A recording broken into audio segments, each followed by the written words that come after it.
Hey everyone, real quick before we get started, if you've watched my last few videos, you've noticed me putting a little call to action out about my sponsor contest that I've been entered into for a website called racechoice.com.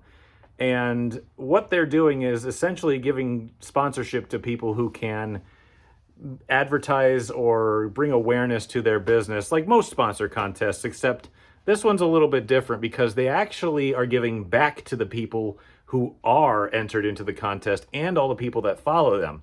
So if you go to racechoice.com, if you need, you know what, it's right now, it's the perfect time of year. Yeah, this isn't my normal shop, but if you need safety equipment, which is exactly what you'd want to be buying right now, like a new helmet, some belts, some window nets, anything, they've got a huge selection of it. They've also got off-road accessories, race car parts, anything.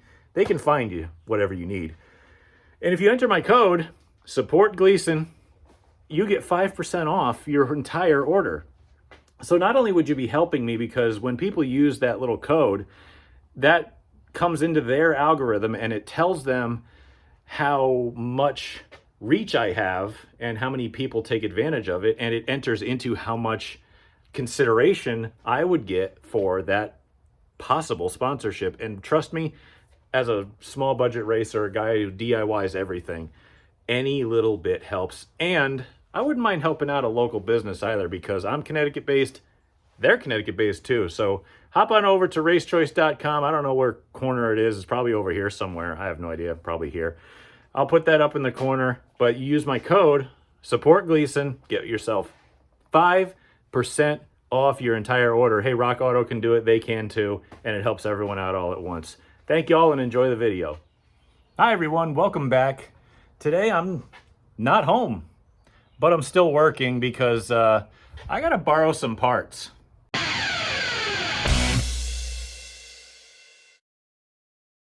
If you're new to the channel or a returning viewer or subscriber, thank you so much for watching. I greatly appreciate it. Please consider subscribing if you can. Again, I'm not in this for fame. The only reason I'm really getting a subscriber number is so that I can maybe get Google, which is a multi-billion-dollar faceless corporation, to someday buy me some tires. Who knows if that'll ever happen. But I'm also interested in just kind of spreading the word about doing it yourself and short track racing and mechanics and fabrication and making a whole ton of mistakes and learning along the way with you guys and everybody else who watches. So if you know somebody who might be interested in this sort of thing, send them my way. That would help me a ton.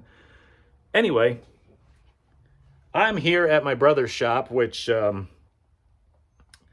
man, it brings back a lot of memories, because this is where we ran race cars for a long, long time, like over 20 years. And at least he's still got his car, and it's just kind of been sitting here collecting dust. He hasn't been able to race in years and years and years. He raced for over 20 years. We got a bunch of wins and stuff, but once my dad, or our dad, died, things kind of fell off the table, and I've been trying to fly the flag for the family the whole time, and it's been really, really difficult to do so because, well, money don't grow on trees, and the world ain't getting any cheaper to live in. So I've been scrambling and scraping and really trying to keep myself in racing, because that's the only thing I really like to do. I love to play hockey, but you can see I'm not doing that, obviously. But, you know, we're out here, we're doing our best. But what I need is, I need that, because that's mine, and I want to try to get some inventory put back in my garage that I can use. And I also want to play with gear a little bit. I'm not going to go too crazy because I don't like twisting my crate motor too much, but maybe just a little bit of help. I don't know. I figured I'd try it for the first race of the year that's coming up I'd say about a month from now. And if that doesn't go well enough, then I might consider racing somewhere else. But anyway, I also have to pick up some transmissions to go rebuild, because I just need inventory at this point, and I have a couple here that I really wanted to find. Plus, I've been out here measuring spindles and stuff because, well, I might swap my brother for some other type of spindles. I think he has Camaro stuff. I might be switching over to Impala stuff. We don't know yet. I just need to see what kind of inventory we got. So first things first, let's start doing the easy stuff, which is measuring spindles, and then we'll get to work on that. When it comes to the bigger spindles, like the bigger GM spindles, like a Camaro or an Impala, I've noticed, and I could be wrong, I'm sure somebody will correct me if I'm wrong, but I believe the pin height from bottom to top, yep, 8 3/4, I think they're all exactly the same. The only real difference is, and I even think, personally, because I've measured a few, that the steering arms are the same. And I even measured the bearing, what do you call this thing? The bearing pin? I don't know. But I've measured those, and those are basically the same as well, unless you have a small bearing Camaro. Which this appears to be, just based on looking at it. This also appears to be a small bearing Camaro, I think. Yep. And let's see this one here. Yep, I think these are all small bearing Camaro, so I think we're going to have to go out into the creepy old shed and see if we got any more. You can tell we raced for a long time. There's just stuff left out in the woods. I got couple old hoods. A lot of old suspension parts. These lowers are still good. I should go rescue those, get them out of the... Oh, these are... We don't run stock uppers no more. If anybody wants them, DM me or email me. We got aluminum drums, which I don't know why, because we were never able to use them. Wow. Aluminum bell housings. All right. Couple more lowers. Really got to rescue that stuff. Oh, I don't want to go in here. Anyway, here's a whole bunch of stuff. I believe that might be, I don't know, that might be a big, I'll have to check that one out. So if you don't mind, I'm going to throw you guys on some time lapse, and hopefully my camera doesn't fall through the floor, because it's a little iffy. So measuring this stuff has really proved to be kind of difficult. Again, I think a lot of this stuff is small bearing Camaro for some reason. Not sure why we used it. I'm sure my father had some reasoning why we used all that stuff. But then again, back in the day, we would run stock hubs, and we would just run, factory rotors, so it was cheap. It wouldn't really matter. So I don't really know, but maybe it was lighter, he felt. I'm not sure, but I might take a moment and rescue a lot of these parts, put them in here just to be safe. But I'm going to go cross-reference some part numbers and see if I overlooked something. But personally, after looking at this pile and seeing how small the outer bearing, snouts, whatever you want to call them, are, I'm kind of confident in feeling like the ones I'm looking for are not here. But obviously, I'm going to take one last little trip through here, but I'm not holding my breath. I don't even see these hanging out outside of it. I got 2 solid 1 1/4 GM bars. Those are the maximum size legal at Stafford, I believe. Maybe somebody will buy them off us. Anyway, I don't know if it's really very very productive to put them back in this shed, considering the shed leaks about as much as the outdoors does. So I think they might be safer outside where the sun can dry them off. I was kind of walking around here thinking, and I know the place is kind of tore up because I dragged everything that we had out from underneath my dad's old truck that we never finished, and I figured it would be story time. This again, this garage is where we started racing when my brother was like 17 years old in 1999, I want to say. And this is definitely not the car we started with. That was at least 2 cars ago with him. But we bought a car for, I don't know, $1,400 in 1999. It was an old street stock, or I think they called them street stocks back then, at the Waterford Speed Bowl in Connecticut. And that's where we started, and we really haven't stopped since. I think the only year we really took off was 2020. I don't think I raced at all that year. Actually, no, I'm wrong. I believe I raced at Stafford for the first time that year. But this car here is a really interesting story. This is my brother's, obviously. We've raced it on the channel before. We had it back. I should put the little icon up to show you the old video of it. We raced the car at New Hampshire Motor Speedway on the 1 mile Cup Series track.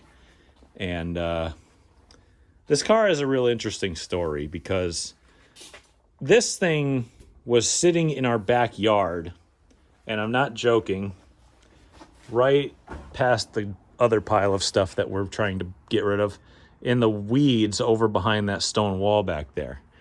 And it sat back there for like, God, I don't even want to remember how long. It was a long time.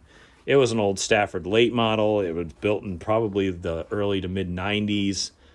And I said, oh, you know, I want to get rid of, because I was racing mini stocks at the time. And I said, I want to try these cars out. And my dad and brother had raced them for a long time, and they had a lot of resources. So 2013, I put this thing together. And in that season, the car that we had built in 2002 got destroyed at the World Series with my brother driving it. And then in the off season, I found out that I was going to be a dad, and I was not in a position to do both. So I sold the car, the trailer, and everything to my dad. And that was pretty much it for me for racing. But in 2015, I want to say, my dad handed me the chassis that I have now and said, hey, if you can put this thing together, I'll give you a motor and I'll let you go run. And I said, I'll take it. And the rest is kind of history because I still have the car. We've won a few races. My brother's won a few with this thing after I built it. And, you know, that's pretty much our history in 3 minutes. But, you know, it's funny. I come here and I get all nostalgic for stuff, and it's just kind of, it sucks to get older, you know, it really just does. That's all. Because, you know, my dad's not here no more. My brother can't race. He's got other issues too, especially with work and finances. And I've been, like I said before, just keeping my fingertips clawed into this. And that's why you need to go to racechoice.com and get your 5% off with support Gleason. Help me, please. Anyway, all right, I got to put this stuff away because I can't leave this stuff hanging around his shop. You know, this is his garage now, and I got to clean up after myself.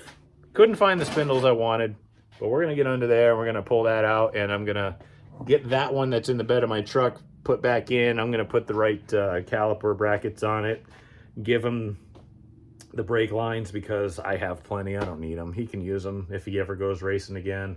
I really want my brother to race again, but he's got long-term foot problems from, I don't know, he broke it once and then it's got scarred. I don't want to go into his medical history. That's HIPAA laws, but, you know, I'd really love to see him race again, though. I bet you if we can get that fixed, we can get him back out there, but even part-time would be fun. But either way, enough talking. God, I can't stop talking when I come here. So, back to work. By the way, if you guys want to see me finish this truck on the channel, I don't really know, man. That's going to take a heck of a lot of work, but it's my dad's truck. My mom bought it for his 50th birthday, I think, and I don't think he ever drove it. But I got a motor over here for it, bolted to a transmission. I got some parts just kind of laying around. I bet you we could slap that thing together. So if you want to see this truck on the channel, I would love to put it together because it means a hell of a lot more to me than you'd realize to have this thing done. Especially, I would love to finish it. So if you want to see that, let me know.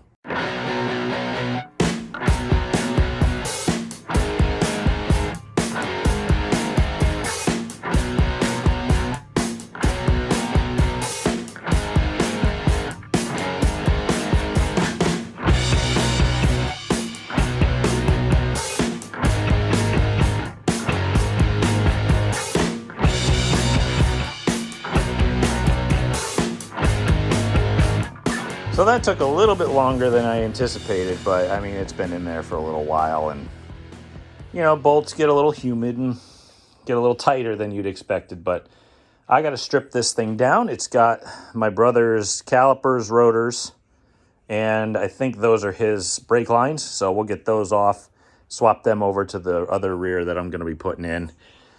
By the way, I did not realize this, but it worked really well. I used this motorcycle jack from Harbor Freight because these GM 10 bolts, the 7.5 variety, they have like a little ramp on the bottom of the housing. It makes a floor jack really difficult to use, but this thing has this little cutout and it just kind of cradles it. And man, it works like a dang charm. So if you got a motorcycle jack, it makes pulling your rear a lot easier. So I'm going to get to stripping this down, and then we're going to go grab that other greasy mess and throw that in here.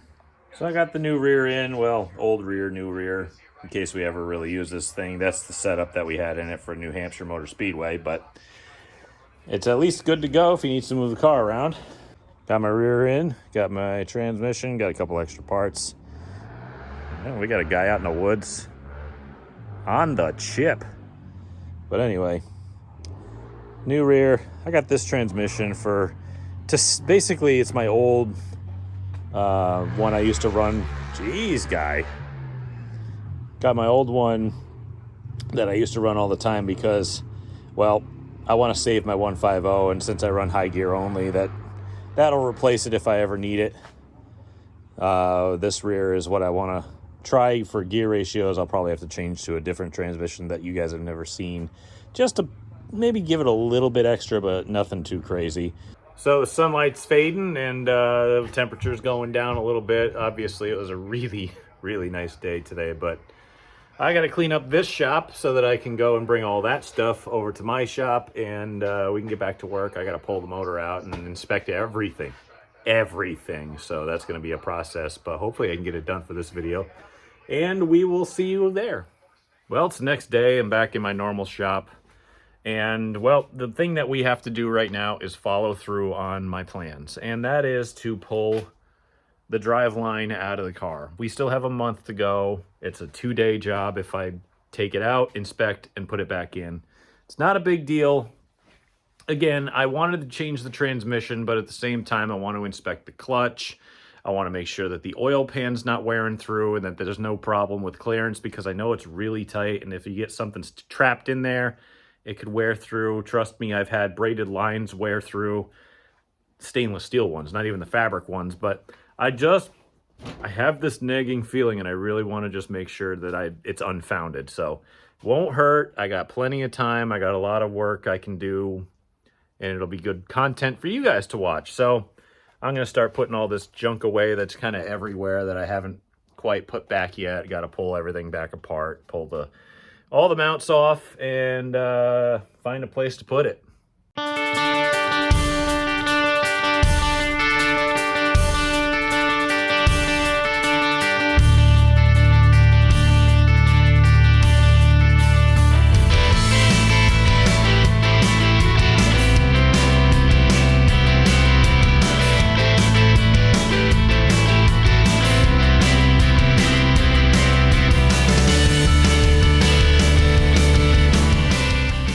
So I'll be honest with you guys, I got the thing pretty well disassembled. I just got to get the motor mounts and the transmission mounts and the shifter linkage out and the drive shaft off. But I gotta tell you, man, this getting old thing, like, really sucks. I know I mentioned it earlier in the video, but like, I work out a few days a week, and I should do more, but man, I'm exhausted.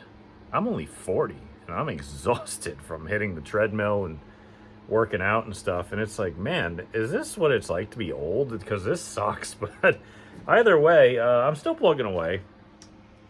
This just has to come out, but problem is I need a place to put it, and that might take a bit. So plus it's still a little bit kind of mucky outside because it rained constantly the last few days, and the ground's de-thawing as well, or whatever you want to call it, defrosting, I guess. But I wish I had a little concrete pad so that I could move my engine hoist around, but I guess we'll figure it out. I don't know. We might have to do all the work right here. I might have to move the car. I don't know, but I'll figure it out. So we'll get this motor and transmission out, and we'll take a look at her. Engine bay is empty. You can see like where I tried to repair it last year, where it got smashed in because I keep hitting a wall. Hopefully that doesn't happen anymore. Motor's out on the ground. I'm exhausted. My kid's going to get off the bus. I got to go get him. But yeah, we're ready to separate them. I looked underneath and checked the oil pan. We're good. That should be fine. So I don't feel too bad about that. I have a brand new balancer because that one's kind of rusty and gross. Maybe I'll swap it. Probably not because it's still good. Maybe I'll just Scotch-Brite it and clean it up a little bit. I'm going to take that transmission off because I don't want to ruin it anymore since I run 1-to-1 anyway. And we can get to inspecting it, but that'll have to be later. So if you were here for my last video, you'll remember this power steering pump as the offending party of some people in the comments section kind of drawing their ire to me about this because I had mentioned on the video that it was a 28-year-old piece that I got from Rock Auto, and people thought that I was complaining about it, but it's like I wasn't complaining about it in any way whatsoever. I was literally just kind of making light of the fact that I got it and I noticed that it was like 28 years old. So I am using it. I never said anything bad about it, so just calm down. I know that I upset the Rock Auto people, which is literally one of the only places that I order parts from nowadays because, well, they're definitely the cheapest and I can get stuff quickly. So anyway, I'm going to stuff a rag into this outlet, or no, that's actually the inlet. That's the feed line from the inlet because I have this tap set here. No idea if this is going to work or not, and it is completely covered in like this weird wax paper and grease, and the grease is fine. I don't mind the grease. It's just this really awful waxy paper. But this is like a M20 by 1.5 tap. This I think is your finish tap because it's all the way down. This is your start tap because it's got a little taper to it. So I'm going to go throw this in there and hope that it works. I might have to start out with the other one because this one might be too tapered for it to work. And by the way, I'm trying out a new microphone, so if it sounds bad, that's my fault, but at least I'm trying. But I'm going to get these going and try to tap this out for this fitting that I don't see around me, which is right here, to see if I can get that to work, and we'll be back.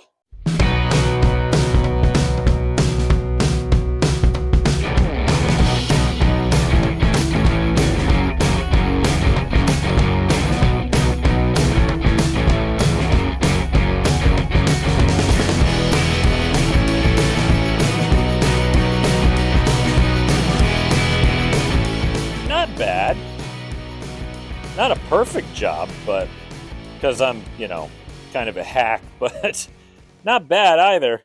Some of this coating's coming off because of the brake clean and stuff, but that's fine. It doesn't really matter. They just didn't want it to rust. So it's going to go in a race car. I'm not concerned with that.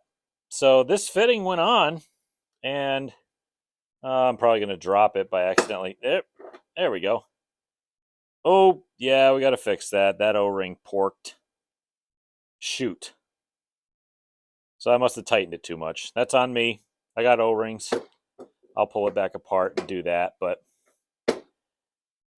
then we just got to change that pulley. But that can wait till later. What we're really concerned with right now is the motor that I pulled out. Because the reason I pulled it out was there's way more reasons than what I really mentioned. First, I want to change the transmission because that thing is worth way more than what I'd like to admit.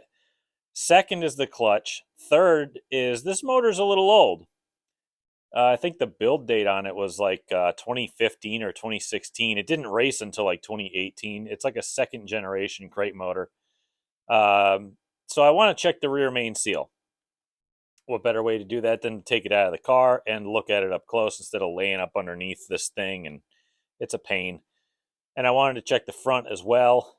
And I checked underneath the pan, which is what I wanted to do before, and that seems fine. So we're just going to give it a complete once-over, and then we're going to throw a different transmission in that I'm about to rebuild, and right back in the car.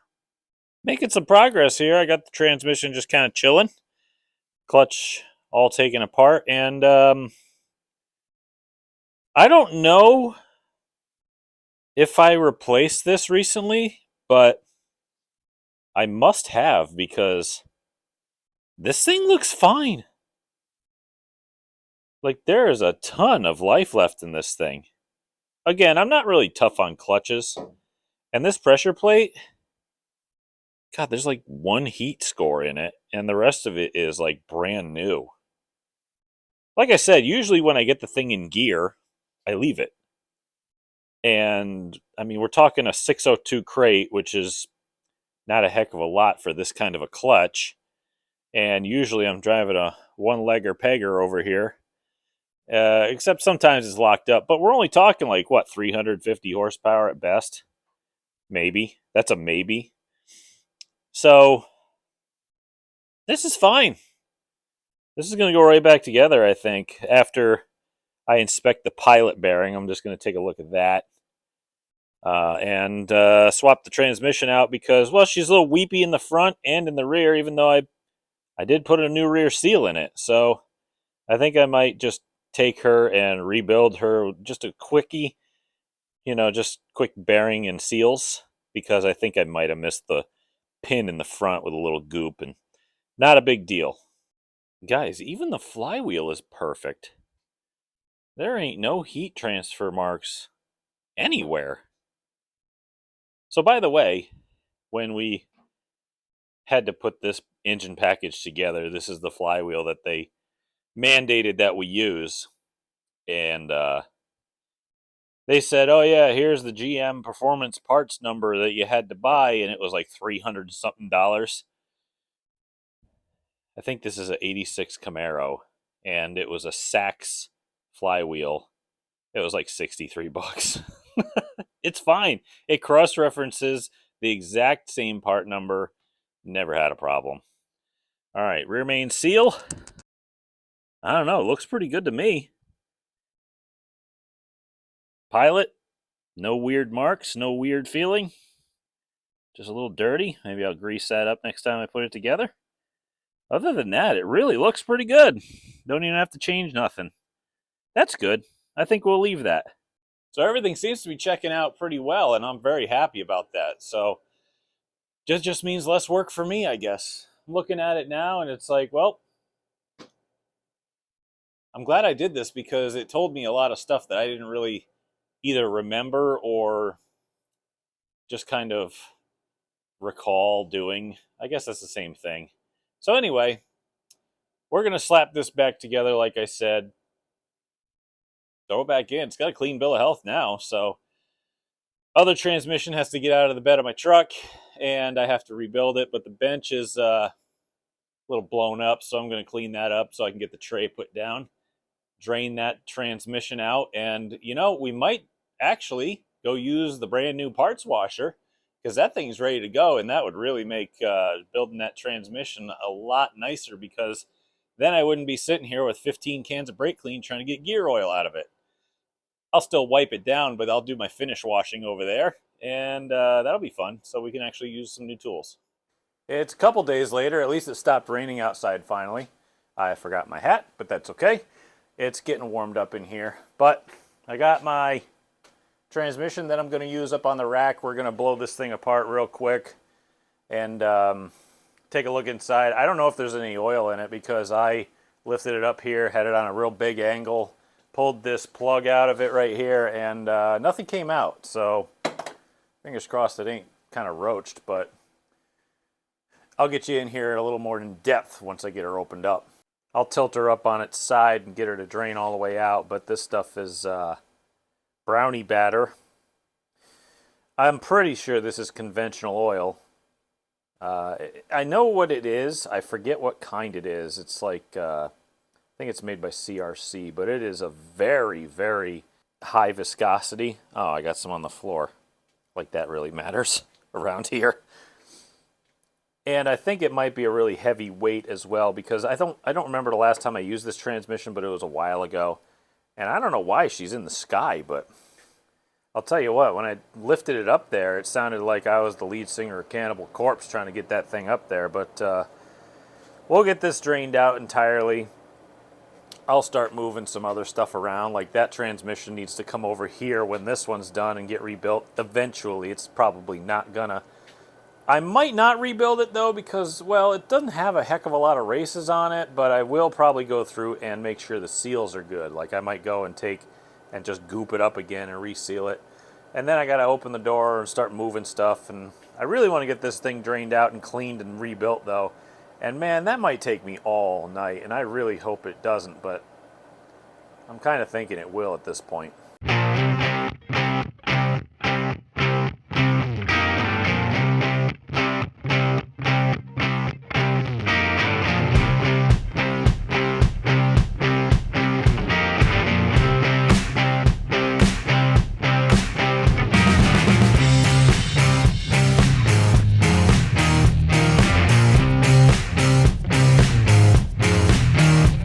So that worked real well. It cleaned it up nice. I'm just kind of drying it off as best I can because, you know, it doesn't really evaporate as much. I didn't do the greatest job. I'm not going to lie. I might stick it back in there because this tail piece here is all grit and disgusting. But really the point I wanted to kind of make with this was just seeing how it worked, seeing if I needed to do anything different. But man, it splashed the heck out of me. So, yeah, like I said, I'm probably going to stick it back in there and figure out, oh, that's a lot of grit. Yeah, I think she's just going to go back in here, and I'll finish that up. But at least I got the liquid dirty a little bit. Luckily, it comes with its own filter in here somewheres, and it'll stop any of this particulate from going back through the pump and all that stuff. So I'm still unsure whether I want to do the whole transmission or not, but do I want to go through all that right now, or do I want to get a video out to you guys? That's the question. Well, we got pretty far. I mean, that's the new one that I just built. That's the old one I took off, and it's a lot more oily than I remember. Yeah, you can see it's wet here, and I even gooped the front. I don't know what's going on there, but I'll probably not rebuild this, to be fair. By the way, I've seen a lot of automotive YouTubers, and a lot of them say a lot of really ridiculous things. And one of which is only use red RTV in high temp situations. No. RTV is RTV. I mean, it's going to seal up whatever you need to seal up. If you need it for high temperature stuff, then that's what you use. But it really doesn't matter. I mean, some of these transmissions, I literally used gasket maker because all I needed was a gasket. That's all. These things come with paper gaskets if you rebuild them. Red RTV is fine. It doesn't matter. If you want to put headers on your car, sure, that works. I've heard even guys saying, oh, you can't use diesel oil in a gas engine because it has the wrong kind of zinc. Really? Zinc is an element. There's literally one kind of zinc. Alright, so anyway, I've been out here all night. My kid's been home the whole night. He hasn't seen me, so I think I'm going to go spend time with family and eat a burrito or two, which I don't need, but I'll pick this up again tomorrow. All we have to do now is just kind of slap it back together, which is just Loctite and bolts, which shouldn't be a big deal. The rain is gone. Someday I'll get a haircut. And yeah, we'll see you tomorrow. Well, motor's in. Transmission's on. Bell housing, clutch, everything had to go back together, obviously, to go back in. But I still got to put the distributor in and stuff. But we'll wait. I usually like to prime them up a little bit just to get some oil flowing if they've been sitting all winter long. That way I get a nice, easy start. I still got to clean up a little bit. Still got to seal this transmission. I don't know if I'm going to rebuild it, but I'll probably reseal it. Whatever I got to do, this thing is still in good shape. It still works great. It doesn't sound bad. It doesn't have any weird rumbles or wiggles to it, so I think it should be okay. I'll just try to get it to stop leaking. Other than that, that's it for this video, I think. Starting to get a little cold, and I still got to clean up a bunch of stuff, so I'll end it off there. And thank you all so much for watching. I greatly appreciate it. Please subscribe if you haven't already. Just a quick reminder. And if you saw the beginning of the episode, or the last few episodes, I should say, I have that call to action about racechoice.com and their sponsor program that I'm currently entered in, and hopefully I get something out of it, because, man, it would really be nice to have a little bit of help with racing, especially with sponsors. I mean, I have some dang good sponsors on the car with the Antique Store, Northeast Truck and Off-Road, and Advanced Overhead Door, and a bunch of people who've helped me out along the way, but having more would really go a long way to helping me. Man, maybe I'd even race full time. I don't even know if I could or not, but we'll see. But I'm slowly working my way towards Thompson right now on the Icebreaker, April 6th, 7th, something like that. Yeah, it's like one of the first weekends in April there. And we still got a lot to do. I got to put exhaust, headers, mufflers, that stuff back in, probably bleed the clutch, cooling. It's not a lot. It's just kind of bolt-ons. But anyway, thank you all again for watching. I greatly appreciate it. If you got some friends that might be interested in this sort of thing, please send them my way. But I'm going to get back to cleaning my mess up. So until next time.